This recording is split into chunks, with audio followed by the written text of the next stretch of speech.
Good morning, welcome back to my channel. তো সমাসন্ত ব্লগে তোমাদের সবাইকে স্বাগত জানাই। তোমরাও খুব খুব খুব ভালো আছো, আর তোমাদের আশীর্বাদে আমি অনেক ভালো আছি। তো দেখো আজকে সকালটা কীরকম তোমাদের সাথে সেটাই আমি শেয়ার করার জন্য ছাদে আসলাম। তো এখন থেকে আমার ব্লগটা স্টার্ট করছি। তো তোমাদেরকে আরও একবার আমার ব্লগে স্বাগত জানাই। তো দেখতে পাচ্ছ সূর্যটা একটু দেখা যাচ্ছে ওখান দিয়ে, তোমরা বুঝতে পারছো কিনা জানি না, তো আমি দেখতে পাচ্ছি। আর আমার স্নান হয়ে গেছে, পুজো হয়ে গেছে। এখানে তুলসীতলায় এসেও আমি ঠাকুরকে পুজো করে দিয়ে গেছি, ধূপ দিয়েছি, দেখতে পাচ্ছ তোমরা। আর সিঁড়ি দিয়ে অনেকবার ওঠানামা হলো, তো ওই জন্য আর কি একটু হাঁপিয়ে গেলাম। তো এইটা কি কুয়াশা, তো এর থেকেও বেশি কুয়াশা ছিল আজকে। তো যেটা সকালবেলাতে ছিল, আমি যখন ঘুম থেকে উঠি প্রায় ওই 5টা সাড়ে 5টা নাগাদ, তখন তো আরও প্রচুর ছিল। তো আমি আবার এরকম দেখে আমার বরকে টাটা করে দিয়ে বিছানার নিচে চলে গেছিলাম, কারণ এত পরিমাণে বাইরে কুয়াশা ছিল, আমি কি করব খুঁজে পাচ্ছিলাম না। তো সেই জন্যই আর কি। তো চলো এখন আমি নিচে যাব, নিচে যেয়ে নিজের কাজগুলো করব, তারপরে হচ্ছে তোমাদের সাথে দেখা করছি। আর দেখতে পাচ্ছি সূর্যটা একটু দেখা যাচ্ছে ওখান দিয়ে, বেশি দেখা যাচ্ছে না। তো চলো কাপড় টাপড় মেলে দিয়েছি এখানে, ওর একটা প্যান্ট ছিল এখানে, সেটাও মেলে দিয়েছি। এবার যাব নিচে, ওকে একটু ফোন করব, কারণ কখন আসছে দেখি, কি খাবার খাবে সকালবেলাতে সেটাও দেখতে হবে, জানতে হবে, তাই না? চলো।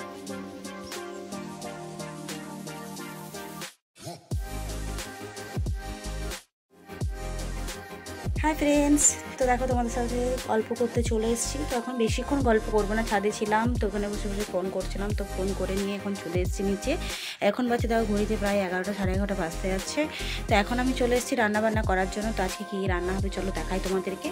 আর হচ্ছে প্রচণ্ড ঠান্ডা ছিল সকালবেলাতে, কিন্তু এখন আর ঠান্ডাটা নেই। তো এই ঘরের মধ্যে ঠান্ডাটা লাগে এখন। তো আজকে আমি হচ্ছে মাথায় শ্যাম্পুও করেছিলাম চুলগুলোতে, জানো, দিয়ে চুলগুলো শুকিয়ে গেছে, রোদে বসেছিলাম বলে শুকনোও হয়ে গেছে। আর ফোনের এত তাড়া ছিল আর বাড়ির কাজ ছিল, সেই জন্য তোমার সাথে সকাল থেকে দেখা করা হয়নি বা শেয়ার করা হয়নি কিছুই। তো চলো এখন যাবো রান্নাবান্নার কাছে। তো রান্নাবান্না কি করছি না করছি সেটা তোমার সাথে শেয়ার করবো, তো দেখাবো তোমাদেরকে। চলো দেখতে থাকো, আশা করি তোমাদের অনেক অনেক ভালো লাগবে। তো আজকে যেহেতু রান্না হবে সেটা হচ্ছে, দেখো এখানে চারাপোনা মাছ নিয়ে এসেছি। তা যেহেতু শাশুড়ি মা নেই, তো এই জন্য হচ্ছে আমরা 3 জনা আছি। তো 3 জনের জন্য এই দেখো চারাপোনা মাছ 3টে নিয়ে এসেছি, বেশ বড় বড়ই মোটা মোটা নিয়ে এসেছে। আর এদিকে দেখো আমি বেগুন কেটেছি, তো এই বেগুনের ভাজা হবে। তো আর তারপরে কী কী রান্না হবে সেটা আমি এখন বলতে পারছি না তোমাদের সাথে। তো যদি আরও কিছু রান্না করি সেটা তোমাদের সাথে অতি অবশ্যই শেয়ার করব। আর এদিকে দেখো আমি কড়ার মধ্যে তেল দিয়ে দিয়েছি, এবার চলো মাছগুলো ভেজে তুলে নিই।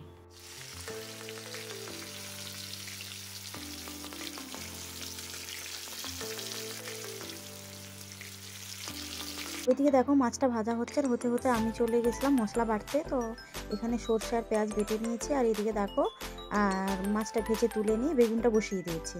আর বেগুন দেখো কিন্তু অলরেডি আমার ভাজা মানে হয়ে গেছে, মানে ওই দেখো পুড়ে গেছে একটু একটু। তো কোনো প্রবলেম নেই, এটা এতটাও পরে নিজে খাওয়া যাবে না। তো উল্টে পাল্টে চলো পুরোটা ভেজে নিয়ে নামিয়ে দেখা করছি তোমাদের সাথে, চলো দেখতে থাকো। তো দেখো বেগুনটা ভেজে তুলে নিয়েছি এখানে। আর এখানে দেখো মশলাটা কষে নিয়ে শসা বাটাটা দিয়ে ভালো করে নেড়ে চেড়ে মিশিয়ে নিয়ে জল দিয়ে দিয়েছি। এবার এটা একটু ফুটে উঠলে মাছগুলো দিয়ে নামিয়ে নেব।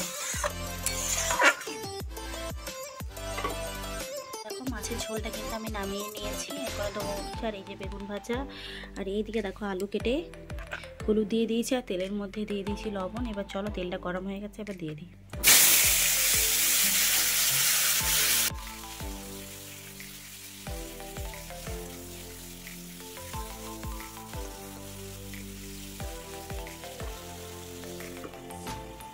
দেখো আলু ভাজাগুলো ভেজে তুলে নিয়েছি এখানে আমি।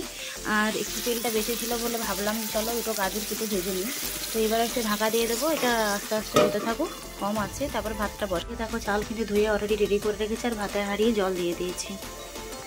তো এবার দেখো নিজের কাজে যাব, কারণ 12টা বেজে পেরিয়ে গেছে, 12:30 বাজতে যাচ্ছে। আর এদিকে আমি দেখো হাঁড়িতে ভাত বসিয়ে দিয়েছি।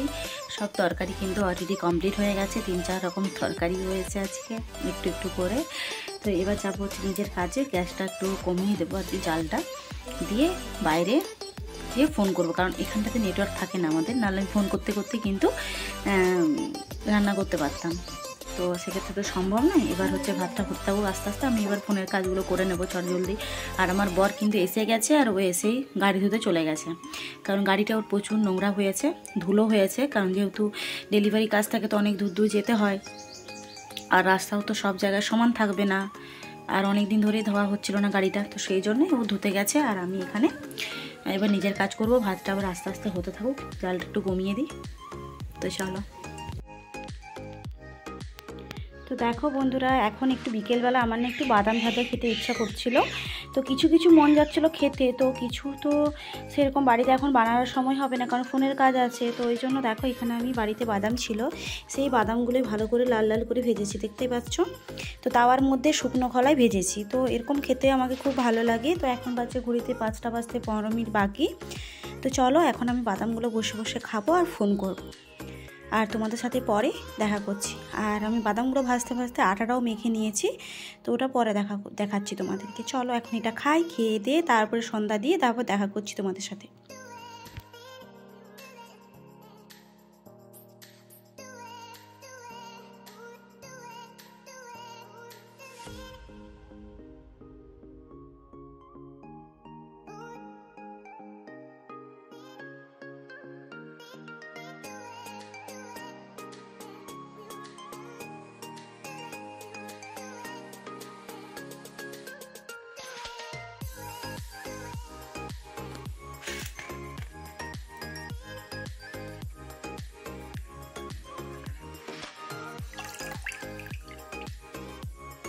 তোমরা সবাই দেখতেই পেলে যে বিকেলবেলা আমি ফুচকা খেলাম, আজকে মানে বিক্রি করতে এসেছিলো, তো সামনে ওকে ডাকলাম, ডেকে আর ফুচকা নিলাম, নিয়ে আর তারপরে সন্ধ্যা দিয়ে তারপরে চলে এসেছি। দেখো আটা মাখিয়ে রেখে দিয়েছিলাম বিকেলবেলাতেই, তারপর রুটি করতে, তো রুটিগুলো করে নিই চলো। তো দেখো অলরেডি রুটি কিন্তু আমার হয়ে গেছে, আর তোমরা দেখতে থাকো আমি আর কি করছি।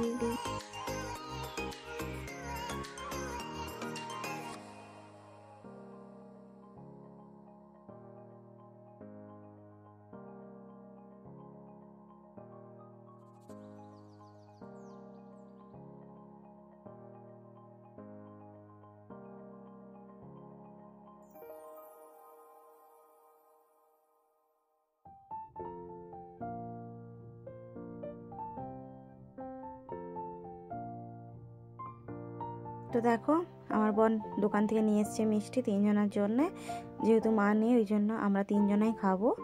আর তরকারি করেছি, তো চলো খাবারটা দিই তারপর দেখা করছি। তো এই দেখো আমার বরকে এখন খাবার দিয়ে দিয়েছে, আর আমিও নিয়ে নিয়েছি, আর বাবাকে ওই ঘরে দিয়ে এসছি। তো চলো তোমরা দেখতে থাকো, আশা করি তোমাদের আমার ব্লগ ভিডিও ভালো লাগবে, আর যদি ভালো লাগে তাহলে লাইক করতে ভুলো না। তো চলো এবার খাওয়া স্টার্ট করি, আর এখানেই আজকে ব্লগটা খাওয়া মানে খেতে খেতে শেষ করে দিচ্ছি। আবার নেক্সট ডে তোমার সাথে আবার দেখা করবো। তো চলো বন্ধুরা, টাটা। আর তোমরা কিন্তু আমার পাশে থেকো, আমাকে এইভাবেই সাপোর্ট করো। তো চলো।